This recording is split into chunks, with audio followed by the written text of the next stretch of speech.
agradeço aos nossos convidados por facto terem aceitado este repto e estarem aqui connosco. Tenho a certeza que irá ser uma sessão muito rica e interessante para todos. Bem-vindos à nossa casa. Eu vou agradecer também e dar-vos as boas-vindas a este encontro que nós já andamos a preparar já há algum tempo. Em nome do agrupamento, está aqui o professor Jorge, agradeço aos oradores por terem aceito o nosso convite, terem se deslocado até nós. Aos participantes, agradeço essencialmente o vosso interesse, a vossa disponibilidade e a vossa vontade de se associarem a nós no desenvolvimento deste projeto que nós temos vindo a tentar implementar na nossa eu ia escola. começar por, eu vou ficar aqui sempre de pé, que é efeito profissional, porque eu sou professora já há 22 anos, e este projeto, não tanto este projeto, este programa, Calmamente, surgiu numa sala de aula, na minha sala de aula. Eu sou professora do ensino secundário, sou professora de uma disciplina de exame e não vou dizer que foi muito recentemente, porque não é verdade, não tem a ver com a pandemia, já foi há muitos anos, comecei a perceber cada vez mais iliteracia emocional nos nossos alunos, dentro da sala de aula. E sendo professora de uma disciplina de exame, nomeadamente as questões de ansiedade, as questões de falta de regulação emocional, de pânico até, ataques de pânico até, começaram a ser muito recorrentes, muito mesmo. E eu comecei a pensar, temos que dar resposta a estas questões. A escola não pode dar só resposta às questões do domínio científico e técnico, não é? Tem que dar resposta a outras questões. Aliás, a escola é o maior habitat social que existe. Acho que não corre nenhum risco se o afirmar de forma perentória, não é? A escola dá resposta a imensas necessidades que inicialmente não eram da escola, a necessidades alimentares, a necessidades de saúde física e mental, efetivamente, que não era o papel da escola. Penso que aqui não interessa muito discutir o que é o papel da escola. O que não é verdade é que nós sabemos, e enquanto professores, sabemos que temos que dar muito mais respostas do que aquilo que fomos habilitados cientificamente, não é? Penso que será uma questão que temos em comum, é que a formação de professores não nos dá resposta a estas questões do relacionamento, a estas questões das emoções, e o processo de aprendizagem é um processo emocional, efetivamente. Portanto, é preciso ter algum conhecimento do mesmo para poder trabalhar isso e para poder dar resposta àquilo que são as necessidades dos nossos alunos hoje. Para dar resposta a estas lacunas que fui identificando dentro da sala de aula, portanto, não foi de fora para dentro, foi de dentro para fora, para procurar responder a isto, criei um programa, sou autora deste programa, que se chama Calmamente Aprendendo a Aprender-se. E reparem, diz aprendendo a aprender-se, não diz aprendendo a aprender. Porque aqui o objetivo é partir, lá está, de um modelo CEL, do autoconhecimento. De dentro para fora, mais uma vez. Foi dentro de uma sala de aula e aqui é também de dentro que cada um se conheça. E esta é uma viagem interna, efetivamente. E por isso é que está ali aquela representação. Reparem, está ali um comboio a vapor, porque este programa foi criado com uma analogia, que é o de uma viagem, efetivamente. Onde percorre uma série de estações. Portanto, é um programa que acompanha os alunos do início até ao fim do ano letivo, com sessões semanais, e, portanto, eu idealizei como se fosse uma viagem. Mas esta viagem tem que ser, obviamente, lenta. Portanto, por isso não tem ali um avião, não tem um TGV, tem um comboio a vapor. Porque é uma viagem lenta. Faz-se devagar, faz-se de forma consciente. E depois tem ali no meio uma outra imagem, que é o tal caminho de ferro que este comboio a vapor percorre, não é direito, linear, não é? Tem uma série de curvas, tem uma série de encruzilhadas, às vezes até é preciso parar para deixar passar outro comboio, porque só há aquela linha e é preciso desviá-lo, não é? Outras alturas é preciso até recuar um bocadinho e perceber, olha, afinal não era por esta linha, era por aquela outra. E tudo isto é o que é a viagem da nossa vida, não é? Do autoconhecimento. E, portanto, foi desta forma que ele foi idealizado, para que depois, no fim, esta curiosidade que os nossos alunos manifestam, lhes permita, de alguma forma, preencher aquela mochila com competências socioemocionais, as mais variadas. O programa está assente, de facto, no modelo CEL, mas acrescenta outras competências, para além daquelas que são previstas inicialmente, os 5 pilares da educação emocional. E, portanto, a ideia é esta. E, antes de mais, dizer-vos que, neste momento, já mais de 4.000 alunos foram impactados por este programa. Este é um programa que funciona em infusão curricular. Portanto, não é uma atividade extracurricular, não é uma atividade que é feita de vez em quando dá jeito, porque aconteceu qualquer coisa e é preciso juntar ali esforços para entreter os alunos. Não é isso. É uma atividade que é feita em intervenção curricular e que tem o mesmo peso que qualquer outra disciplina. Funciona como se fosse uma disciplina. E é tão importante como a outra disciplina que eu leciono. E por isso nós encontramos nos nossos parceiros a vontade de criar este espaço curricular, que muitas vezes não existe nas matrizes curriculares, mas a verdade é que nós estamos a fazer acontecer e, portanto, se é possível nas escolas, nas outras será também, não é? Por isso, não é desculpa, não temos um tempo para isto. Trazer alguns dos resultados que nós fomos tendo. Nós começamos mais ou menos há 4 anos a fazer esta avaliação de impacto e aquilo que percebemos foi que a regulação emocional, a assertividade e a cooperação entre pares foram competências que tiveram melhorias significativas, portanto, que tiveram melhorias visíveis, e, por outro lado, baixaram os níveis de conflito e de agressividade das turmas que tiveram estas intervenções. O que para nós são resultados muito bons. Para além destas coisas mais técnicas, digamos assim, que são estas avaliações de impacto, estas avaliações científicas e que fundamentam efetivamente, cientificamente o programa, não é? E que nos dão também a garantia de que estamos a fazer uma coisa com qualidade e que responda àquilo que foi a nossa grande questão, não é? Que foi o nosso grande objetivo. Importa também trazer alguns testemunhos de professores e dos participantes. E eu não os vou ler todos, vocês se quiserem. Vamos até professores a dizer que, para além de ajudar os alunos, consideram que também tem sido uma ajuda para si próprios. E são muitos os professores que nos dizem isto, porque o professor embarca também nesta viagem, não é? Portanto, se estiver de facto envolvido no projeto, também viaja em conjunto com a sua turma, não é? E, portanto, não são só as crianças e os jovens que estão a precisar de reforçar estas suas competências, nós adultos mesmo também, mostra a pandemia. Aqueles que tinham melhores ferramentas ao nível emocional, por exemplo, conseguiram reagir de uma forma mais eficaz e menos penosa para si próprios, porque isso é que é importante, não é? Menos penosa para nós, porque eu continuo a enfatizar o aprendendo a aprender-se, não é? Sempre, primeiro, o nosso conhecimento e depois o conhecimento do outro com base nesse nosso conhecimento. Enfim, os alunos foram muito receptivos, as atividades são criativas e motivantes, têm aprendido a respeitar os outros e a si próprios, refletem, desenvolvem o sentido crítico, que é uma coisa que, por exemplo, eu pessoalmente, como professora do ensino secundário, me queixo muito, é que os alunos vão perdendo este espírito crítico. Nós, na escola, não temos esta tradição de fomentar. Nós queremos que eles tenham capacidade crítica, mas não os deixamos chegar lá. Não lhes damos este espaço para partilhar. No calmamento nós conseguimos encontrar um espaço em que os alunos falam. As primeiras sessões de calmamento, nos espaços de partilha, temos muito pouca partilha. O tempo, ficamos às vezes a olhar para os alunos, então, mais alguém quer acrescentar alguma coisa? Quando vamos começando a avançar nas sessões, o tempo já é ao contrário.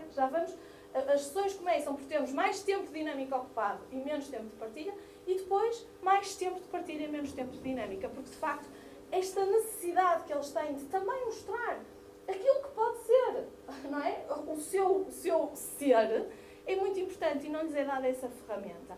E não é pelos mais variados motivos. Não temos responsabilidade direta, temos programas intensíssimos que não são revistos de acordo com aquilo que muitas vezes é a própria maturidade dos alunos. No primeiro ciclo temos programas extensíssimos. Enfim, não encontramos estes momentos em que é preciso balancear, é preciso ter aqui um equilíbrio, não é? Entre as coisas. Insistimos no científico. E vejam, por exemplo, o primeiro ciclo, o pré-escolar, que são espaços privilegiados para os alunos começarem a ter contacto com diversas coisas, acabamos por achar, se não temos tempo para dar o português, olha, hoje não fazemos as atividades das plásticas, não é? É o que acaba por acontecer. Olha, hoje não damos música, não é? Pronto, vamos para a matemática e para o português. Okay? E eu até tenho uma disciplina de exame, não é? E que acabo por perder muitas horas, e ponho aqui umas áreas, nós queremos que a vida dos nossos alunos, ou as competências que nós lhes passamos, tenham reflexo na sua vida fora da escola, não é? Não só na escola. Porque se isto ficar aqui só na escola, serve para quê? Uma coisa para nós essencial foi o envolvimento. Eu vou-vos dizer, nós tivemos um projeto, nós fomos selecionados pela Fundação Carlos Gulbenkian para integrar o maior projeto de competências socioemocionais do país, que se chama Academias Gulbenkian de Conhecimento, devem ter já ouvido falar. Nós somos uma academia Gulbenkian e tivemos que definir uma série de indicadores sobre aquilo que seriam as nossas expectativas no fim da primeira intervenção que tivemos enquanto academia. E uma das partes era envolvimento, nós decidimos que era um indicador, envolvimento das famílias. E então, os meus colegas na associação começaram a dizer, 5% dos pais envolvidos na coisa. Entretanto, os resultados que tivemos foram 68% das famílias envolvidas. Foi o nosso resultado mais baixo. Porque tivemos resultados ao nível dos 100%, na continuidade do programa, na qualidade do programa, na expectativa. Tivemos resultados entre 90% e 100%. Aquele foi o nosso mais baixo, mas foi a nossa maior vitória. Com quem se identificam mais, como é normal. Mas se eu conseguir manter um relacionamento com eles saudável, em que eles percebem que eu me preocupo com eles aprendem muito melhor. Para quem me conhece aqui na escola, já deve estar a imaginar que estou fascinada e deserta para fazer coisas destas aqui na escola. E agora vamos ouvir a doutora Regina. Eu vou apresentar a doutora Regina. Podes pôr a paisagem. Posso pôr a paisagem? Comecei a trabalhar num projeto próprio, numa empresa que começou numa coisa muito formal, esta coisa da consultoria, mas rapidamente a camisola deixou de servir e era apertada, e para apertada eu já tinha a outra de onde tinha saído, não é? Que era a IRP. E quando começámos a trabalhar nas questões da inteligência emocional, também começámos a perceber que a partir daqui nós éramos felizes e que começávamos a conseguir fazer um trabalho que era um trabalho que ia mais ao encontro daquilo que procurávamos. Efetivamente, porque esta questão das emoções, ela está em todo o lado. A gente parece estar a tratar de uma coisa que está aqui à parte. E também é científica, porque emoções são neuroquímicos. Emoções são a nossa química. É um excelente começo para uma aula de química, por exemplo, para uma aula de biologia. Porque, de facto, as nossas emoções são nada mais, nada menos que diferentes neuroquímicos a circular no nosso sangue, não é? E a produzir sensações melhores ou sensações menos boas ou desagradáveis. Então, na verdade, a inteligência emocional está na nossa vida desde que nós nascemos. E tem, acima de tudo, a ver com uma coisa, a meu ver, que tem a ver com autorregulação. E nós sabermos como é que gerimos isso que está cá dentro, não é? Porque, de facto, isto vem de dentro para fora e não é ao contrário. Aprender a olhar-nos para dentro, como dizia aqui a minha parceira de caminho, como eu disse, a nossa parceira de caminho. Na verdade, nós ensinamos os nossos meninos desde o início a olhar para fora. Nós todos fomos ensinados a olhar para fora. Vão ali para o recreio fazer um desenho. Façam um desenho das casas, façam um desenho dos carros. E não aprendemos a olhar para dentro. Como é que nós estamos por dentro? E se a gente não aprende, não nos ensina. E nós olhamos pouco para dentro. Assim como nós ouvimos falar do desenvolvimento cognitivo, do desenvolvimento físico, do desenvolvimento psicomotor, o desenvolvimento emocional, ele vai juntamente com o outro. No entanto, se a gente for à consulta do pediatra, ele quer saber se o menino já segura a cabeça, se já engatinha, se já não é. É essas preocupações, desenvolvimento físico, psicomotor. Se quando entra para a escola, se já isto, já junta as letras, se já sabe se 2 e 2 são 4, essas coisas, não é? Desenvolvimento cognitivo. A parte emocional, ela é igual. Ela sofre uma evolução. E a autorregulação também começa desde... E agora eu introduzia aqui. E qual é que é aqui o nosso papel? Porque o nosso papel e eu digo que o nosso papel não é na escola, o nosso papel é enquanto cuidadores, quer seja se são filhos, quer seja se eu sou educadora e tenho as crianças na creche comigo, quer eu seja professora, os adultos são os modelos. Nós somos modelos para tudo. E somos nós que dizemos ao menino, então, está aqui uma laranja com mais uma laranja, quantas são? 2 laranjas, estão contentes, mas a gente depois não lhe ensina as outras coisas, não é? E somos capazes de dizer, então, e de cor é aquela? E de cor é aquela? Mais uma vez, a questão de olhar para fora. A autorregulação, eles têm que aprender com a mente. As emoções não. As emoções, elas vêm, são de facto quase que uma explosão de uma sensação corporal e eu depois tenho que aprender a geri-las e aprender a expressá-las. E essa é a parte que tem a ver com a autorregulação. Mas as emoções não enganam. Quando a gente diz a uma criança, não tens razão para ter vergonha, a gente estamos a ser as pessoas mais queridas do mundo, que a gente está a fazer isto com todo o amor do mundo e está a tentar ajudá-la. Mas se ela está a sentir vergonha, eu tenho que respeitar que a vergonha que ela está a sentir é real. Eu a dizer-lhe a ela que ela não tem razões para ter vergonha não está a ajudar muito. Não é? Só não está a validar sequer uma coisa que ela está a sentir e não tem como não sentir. Não é? É a mesma coisa que nós estarmos uma pilha de dedos e alguém vir dizer, oh mulher, tem calma. E a primeira coisa que apetece é disparar logo os paus e tudo antes de fazer, não é? Mas a gente diz isso aos meninos. Eles andam lá todos e levantam-se e a gente diz, homens, têm que se acalmar. Sentem-se, vocês têm que se acalmar. Eles pudessem dizer-nos assim, olha, isso, como é que se faz em prática, não é? Ninguém lhes ensinou, na verdade. Acalmar, isso significa o quê? Não é? É a primeira coisa que a gente tem que dizer. Mas as emoções, elas são-nos todas úteis. E quando eu digo que as crianças aprendem com os adultos, elas têm que aprender a regular-se com as pessoas que lhes estão próximas. Acima de tudo, o nosso papel é de guias. É de ajudá-las a identificar as emoções. É de ajudá-las a dar-lhes nome, e esse nome tem que partir delas. A gente não pode... Há uma coisa que acontece muitas vezes, que é os meninos estão no recreio e alguém tira a bola ao João, não é? E vai lá o adulto dizer, pronto, João, já está, ficaste triste, comigo tirou-te a bola. Pá, se calhar não. Mas se calhar ficou zangado. Não é? A gente tem que lhe perguntar. Porque há crianças que podem ficar tristes. Faz sentido, perderam a bola, a tristeza está associada à perda, e ela pode ficar triste. Mas a maior parte deles ficam zangados como o rei, não é? Porque a bola era deles. Então eu tenho é que perguntar à criança, não é, como é que ela se sente, não é? O que é que ela está a sentir com a perda da bola? E a gente tem que nos ajudar para vencer a tristeza sem zanga, porque há meninos que mais facilmente vão para a tristeza, há meninos que mais facilmente vão para a zanga, e eu tenho que ajudá-los, não é? Para já validar aquilo que eles estão a sentir, porque se há uns que vão mais para a tristeza, uns vão mais para a zanga, e é legítimo, qualquer uma destas emoções é legítima, face ao outro vir e tirar a bola, o que é que aquela criança está a sentir com aquilo e ajudá-la, não é?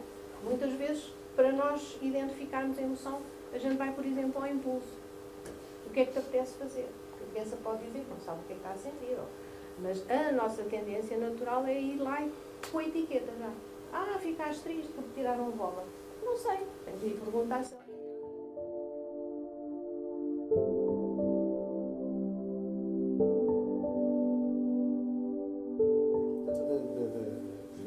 Da mensagem da André, como da Regina, houve algo que foi importante, e não sei se eu creio que a maior parte reteve, que ou começa em nós, ou então esqueço. Nós aqui dentro somos uma comunidade, não uma comunidade fechada, mas isto é uma comunidade aberta.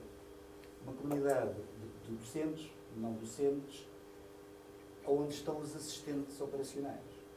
E nunca nos podemos esquecer também destes assistentes operacionais que requerem e necessitam também de instrumentos e de adquirirem estes instrumentos para poderem trabalhar quando estão no intervalo, quando acontece durante todo este... Portanto, todos nós somos importantes. Falámos das famílias.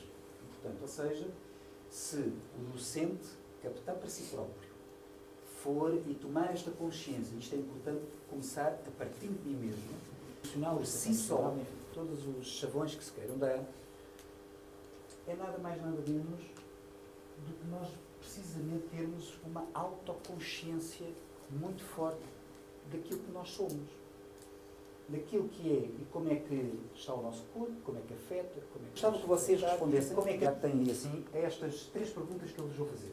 É para vocês. Se quiserem escrever, era ótimo. Consegue ser elegido, não? Então, não. É responder para vocês. Como te sentiste neste último mês? Como te sentes em relação ao teu trabalho? Por último, o que pensas de ti mesmo e da tua vida? A escola, a vida, num todo, pode ter continuamente felicidade.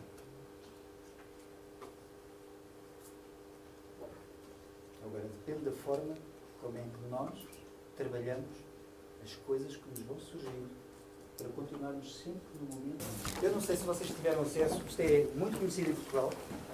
Nós, por acaso, vamos ter connosco uma das professoras que é coordenadora de um dos estudos. Pelo menos metade dos docentes acusa sinal de sofrimento psicológico.